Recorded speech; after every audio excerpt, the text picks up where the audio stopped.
السلام علیکم اسٹوڈنٹس، ہم 1956 کے آئین کے بنیادی خد و خال کا ذکر کر رہے تھے۔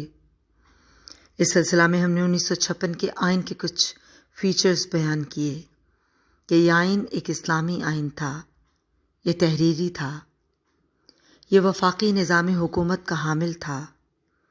اس آئین میں حالات کے تقاضوں کے مطابق ڈھلنے کی بھرپور صلاحیت موجود تھی، یعنی یہ لچکدار آئین تھا۔ اس میں پارلیمانی نظام حکومت قائم کر کے 1935 کے انڈیا ایکٹ کی روایات کو جاری کیا گیا۔ اسٹوڈنٹس، 1956 کے آئین کے کچھ پوائنٹس ابھی ڈسکس کرنا باقی ہیں۔ اس آئین میں مقننہ یک ایوانی رکھی گئی۔ مرکزی مقننہ کے ساتھ ساتھ صوبائی پارلیمنٹ بھی ایک ہی ایوان پر مشتمل ٹھہری۔ عموماً وفاقی نظام حکومت میں 2 ایوانی مقننہ کا رواج ہے۔ ایک ایوان صوبوں کی نمائندگی کرتا ہے، جبکہ دوسرا ایوان آبادی کی نمائندگی کرتا ہے، جیسے بھارت میں لوک سبھا اور راجیہ سبھا، اور امریکہ میں ایوان نمائندگان اور سینٹ 2 ایوان ہیں۔ مگر 1956 کے آئین میں اس عمومی سیاسی رواج کو نظر انداز کر دیا گیا اور پارلیمنٹ محض ایک ایوان پر ہی مشتمل ٹھہری۔ 1956 کے آئین کے تحت مقننہ کا نام قومی اسمبلی رکھا گیا، جو 300 اراکین پر مشتمل تھی۔ اس میں دونوں حصوں کی برابر نمائندگی کا خیال کیا گیا اور مشرقی پاکستان کو 150 سیٹس اور مغربی پاکستان کو بھی 150 سیٹس ہی دی گئیں۔ وحدت مغربی پاکستان کی وجہ سے نشستوں کی یہ تخصیص دونوں حصوں کے لیے قابل قبول تھی۔ خواتین کے لیے 10 نشستوں کو مخصوص کیا گیا۔ 5 خواتین کا تعلق مشرقی پاکستان سے ہوگا اور 5 ہی کا تعلق مغربی پاکستان سے۔ اسمبلی کی میعاد 5 سال مقرر کی گئی۔ اسٹوڈنٹس، آزاد عدلیہ کسی بھی معاشرے اور کسی بھی ریاست کے لیے ضروری ہے۔ پاکستان کے آئین سازوں کو اس بات کا احساس تھا، چنانچہ 1956 کے آئین میں عدلیہ کی آزادی کا خاص خیال رکھا گیا۔ اس بات کو یقینی بنانے کی کوشش کی گئی کہ عدالتیں انتظامیہ کے دباؤ سے آزاد ہوں، ملک کی اعلیٰ عدالت، سپریم کورٹ اور ہائی کورٹس آزاد ہوں اور ان کو آئین کی ذمہ داری سونپی گئی۔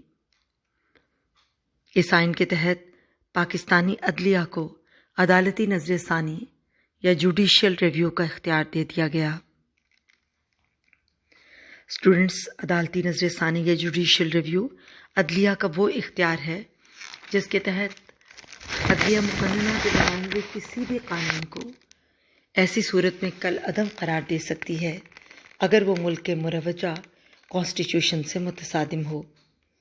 1956 کے آئین کے تحت پاکستان میں سپریم کورٹ کے ساتھ ساتھ دونوں صوبوں میں ہائی کورٹس قائم کی گئیں اور یہ بھی طے پایا کہ چیف جسٹس اور ججز کا تقرر صدر پاکستان کریں گے۔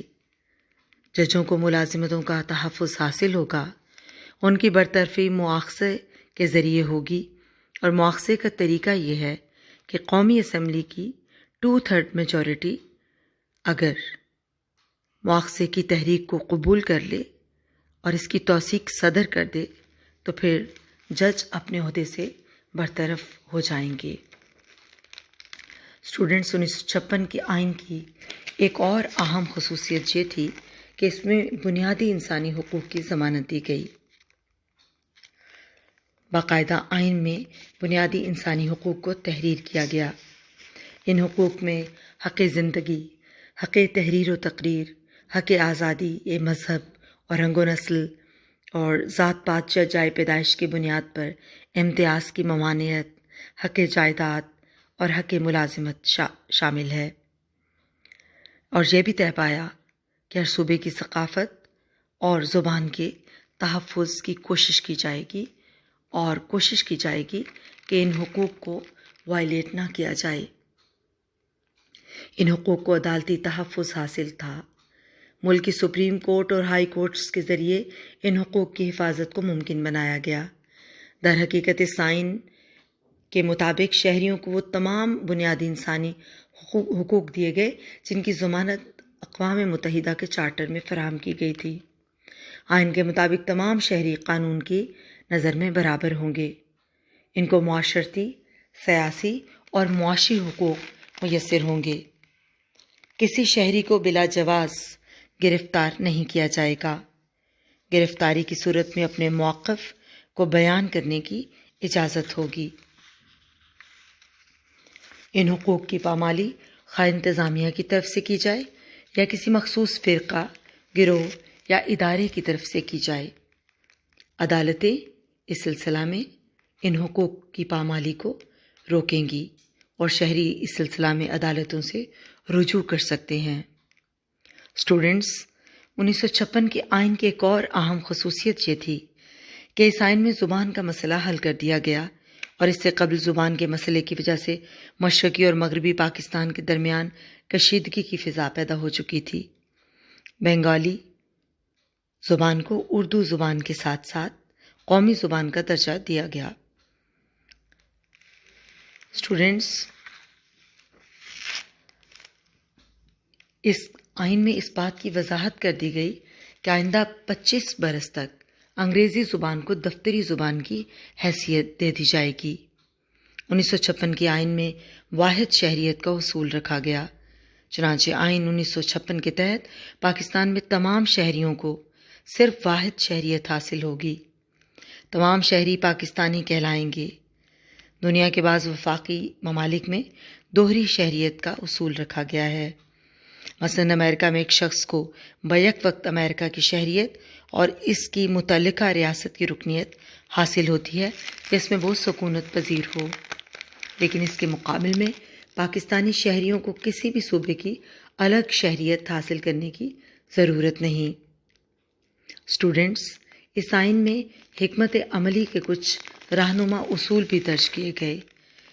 1956 کے آئین میں کچھ رہنما اصول درج تھے۔ یہ ایسے بنیادی اصول تھے جن کی بنیاد پر ریاست کو اپنی پالیسیز مرتب کرنا تھیں۔ چنانچہ اس میں ہمسایہ ممالک سے اچھے تعلقات، ملک کے شہریوں کو اسلامی طرز زندگی اپنانے کے مواقع فراہم کرنا، صوبائی تعصبات کا خاتمہ اور شہریوں کی معاشرتی اور معاشی بہتری کی کوششیں شامل تھیں۔ اس آئین کی ایک اور خصوصیت یہ تھی کہ اس میں توازن کے اصول کو برقرار رکھا گیا۔ اس آئین میں مقننہ انتظامیہ اور عدلیہ کے مابین اختیارات کے توازن کو یقینی بنایا گیا۔ حکومت کے تینوں شعبوں میں بلا شبہ علیحدگی اختیارات کو قائم رکھا گیا، مگر اس کے باوجود تینوں شعبے ایک دوسرے پر چیک رکھتے تھے تاکہ کوئی بھی شعبہ اپنے اختیارات کی حدود سے تجاوز نہ کرے۔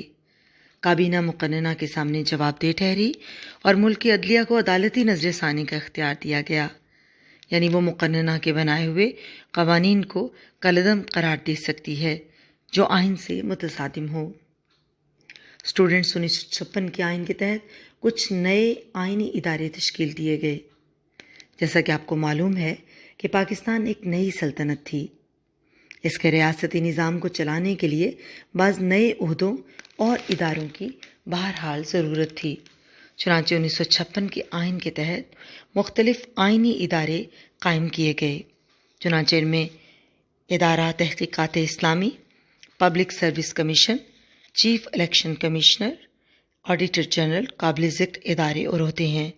یہ تمام ادارے اپنے اپنے دائرہ اختیار میں رہ کر عمل کرنے کے مجاز تھے۔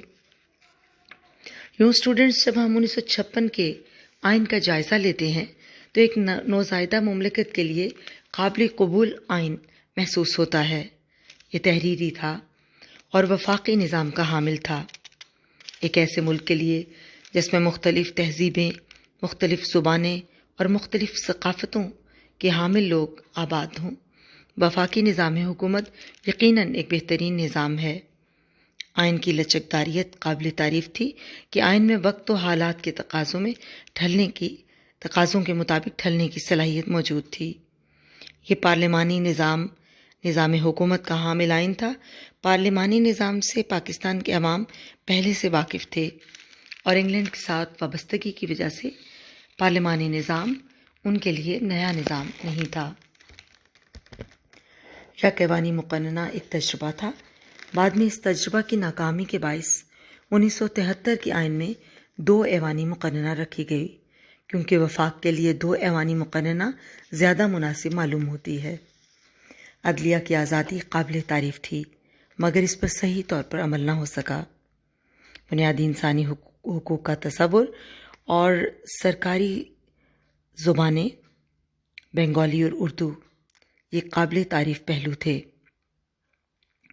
اسٹوڈنٹس یہ آئین 2 سال تک قائم رہا، مگر 2 سال کے بعد یہ آئین مارشل لا کی نظر ہو گیا اور 1962 میں پاکستان کے لیے پھر ایک نیا آئین تشکیل دیا گیا۔